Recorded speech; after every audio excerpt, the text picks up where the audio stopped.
Good evening. Good afternoon, sorry. History. Our patient was a young male, early 30s, complained of a gradual decrease in vision bilaterally and difficulty in reading, and so the central vision affected. Duration was 8 months, 1 year. Both eyes affected. Family history of similar condition of his brothers and sisters, some of his brothers and sisters, no known systemic disease, and color vision changes. On examination, visual acuity, he was myopic, corrected to 636 bilaterally. Intraocular pressure was normal, and with normal anterior segment exam. With the fundus examination, we saw that there was an abnormal macular reflex in both eyes with normal optic disc.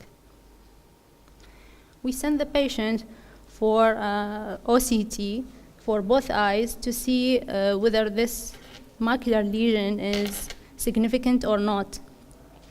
We saw generalized thinning of the area shown in OCT scan, with central foveal thickness was 156 for the right eye, 147 micrometer for the left eye. So the first suggested finding was retinal atrophy, and we can see also on the thickness map some bull's-eye changes. Fundus autofluorescence was sent. We can see clearly there is bull's-eye maculopathy, bilateral, symmetrical. Differential diagnosis.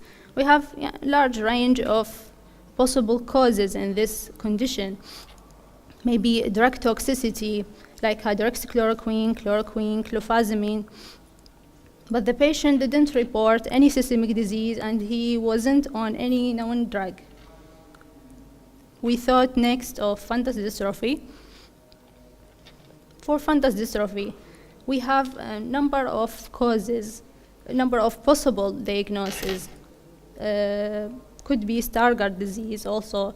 Stargardt disease can present with bull's-eye maculopathy. The disease is autosomal recessive, and usually vision drop earlier than in our patient in the first decade of life. And there should be also retinal flex, which we didn't find in this patient. And fundus autofluorescence picture also is different in Stargardt disease. There should be mottled hyperautofluorescence and hypoautofluorescence lesion correspond to accumulation of lipofuscin, which wasn't there. So we excluded this first differential. Benign concentric annular macular dystrophy. This is a new condition, autosomal dominant inheritance. Also the vision and the complaint of the patient start in early adult life, like our patient, and bilateral, slowly progressive decrease in central vision with nyctalopia, which wasn't the complaint in this case. ERG should be normal for this type of retinal lesion. Sometimes negative ERG, mild color vision defects, mainly the blue eye. We need ERG to confirm. The other differential was fenestrated sheen macular dystrophy. This is a new disorder, newly diagnosed, autosomal dominant inheritance, onset at childhood, earlier than our patient.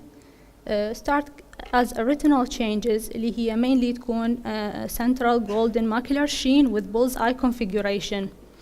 Normal or near normal vision, which is not in our case. ERG should show reduced cone and rod responses bilaterally. Cone dystrophy. The vision drop in early adult life, progressive decrease in central vision with color vision abnormality. Patient then should start to complain of photophobia. OCT would show retinal atrophy and ERG abnormal photophobic responses. We send the patient for ERG. We see this is the photopic ERG, a generalized field. There is absence of beta wave and suggests an abnormal photopic response. And the scotopic response was normal with oscillatory potentials, beta wave, alpha wave. So the most probable diagnosis in this case is gone dystrophy. Thank you.